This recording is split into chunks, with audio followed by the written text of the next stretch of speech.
So here's an interesting little one to think about when you're doing your Patreon. So, what do you think is the average churn or burn, preferring how they say, of people leaving you per month?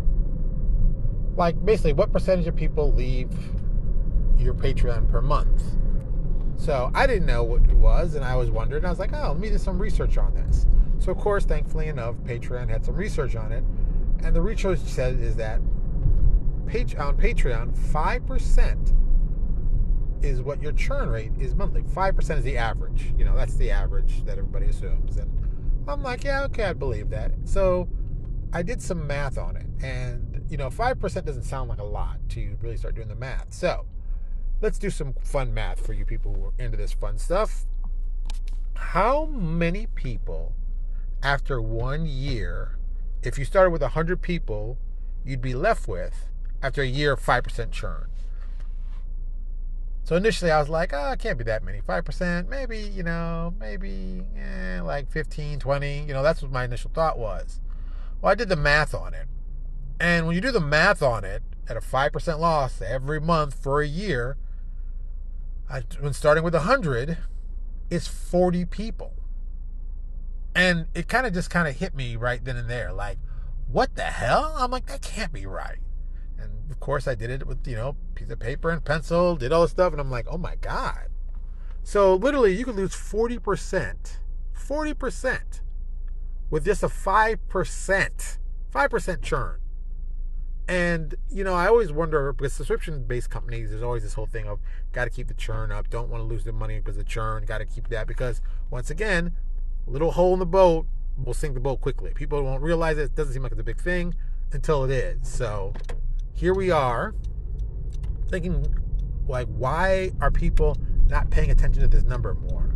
Why don't people know this number more? Because I'm willing to bet you most people don't know what their percentage is. For Patreon guys, I'm willing to bet you they don't know. And for the guys making like really good money, I'm willing to bet you they don't even think about it. But it's one of those things of, oh, well, 5% is the average loss per month. That means you got to get at least 5%, if not, a minimum 6%, to get back to be the equal amount. Now, I'm not the smartest guy in the world, but I do know that if you don't get that percentage up, or even worse, suppose you have the 5% loss, but you're only bringing in 3% every month, you won't notice that you're going down, but it's going to be a slow process. But it is happening. So my thought process to tell all you people is, what is your churn number? How much? What is it? 5%? 10%? 9%? I bet you most of you don't know, and a lot of you haven't even checked. So there you go. At least for me, I know this. I looked at mine. It's not great. So I'll give you a great example. Last month, or the last 28 days, let's put it that way. The last 28 days, we had 11 people leave my Patreon, but 16 joined. Now, if I continue at that, those aren't the numbers I really want to have, but at the same time, hey, people are coming and people are leaving. But I have more people coming than leaving. But at the same time, hey, if I could increase my people coming from, let's say double, from 16 to, what would it be, 24? And then reduce the 11 lost to 5? Well, I would say 6. So that's 5. That alone would change my numbers drastically. And I wouldn't worry about it after that point. But where I am right now, 16 and 11, yeah, I'm going to think about it.